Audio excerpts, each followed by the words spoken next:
राधे राधे, जय श्री श्याम गाइस। तो मेरे मिनी व्लॉग में आप सभी का स्वागत है। तो मैंने सुबह सुबह स्कूल जाने के लिए तैयारी शुरू कर दी थी।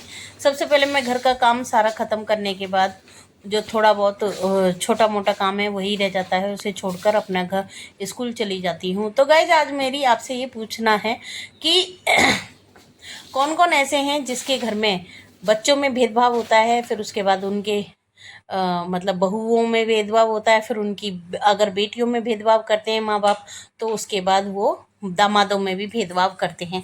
तो ये हर घर की कहानी है, कलयुग है। और किसके कौन कौन मेरी इस बात से सहमत है वो भी मुझे कमेंट करके ज़रूर बताइएगा। तो गाइज मैं पहुंच गई थी स्कूल और यहाँ आकर देखा तो यहाँ से रास्ता इन्होंने बंद कर रखा था, थोड़ा सा रास्ता खोल रखा था क्योंकि भोले आ रहे थे, यानी कि कांवड़ चल चुकी हैं। तो यहाँ पर मेरे सामने सिर्फ ये एक कांवड़ आ रही थी और इसमें मुझे लगता है इस भोले के पास काफ़ी भारी मात्रा में जो गंगा जल था और मुझे काफ़ी ये लग रहा था। एक तो एक्साइटमेंट होती है, सावन का महीना है, इतना पावन महीना होता है और ऊपर से भोले चलते हैं तो बहुत अच्छा लगता है। मैं पहुंच गई थी पूरी अच्छी हवा के साथ स्कूल में।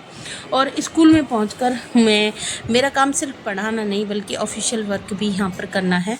जो लोग सोचते हैं सिर्फ कि टीचर का काम पढ़ाना होता है, ऐसा नहीं है। बहुत सारे काम होते हैं पढ़ाने के अलावा, जैसे रजिस्ट्रेशन है, SR देना है और अपार ID बनाना है, यूडाइज देना है, पेन नंबर देना है, ये बहुत सारे काम ऐसे होते हैं।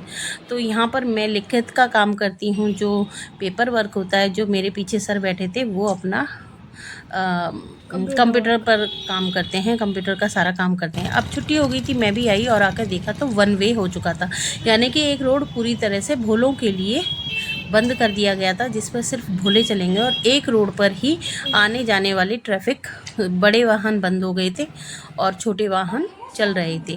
तो स्कूल में बच्चों की भी छुट्टियां आज से हो गई हैं और ये जो मैसेज आया वो शाम को आया है।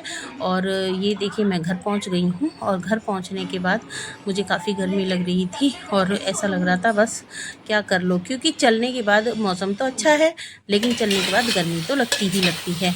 शाम हो गई थी, मैंने यहाँ पर छौंक दी थी सब्जी और सब्जी में मैंने घिया चने की दाल छौंकी। उसके बाद मैंने बनाई रोटियाँ और रोटियाँ बनाने के बाद हमने सबने खाना खाया और खाना खाने के बाद मैं, मेरी बेटियां दोनों ही हम लोग घूमने चले जाते हैं, क्योंकि अब कई दिनों से बीमार होने की वजह से मैं घूमना नहीं हो पा रहा था। तो वो भी एक बात है और मेरे थोड़ा टेस्ट भी ख़राब हो रहा है दवाइयाँ खा खा के। तो हरी मिर्च आज खा के देखी तो काफ़ी अच्छी लगी। गाइस वैसे मैं हरी मिर्च नहीं खाती हूँ।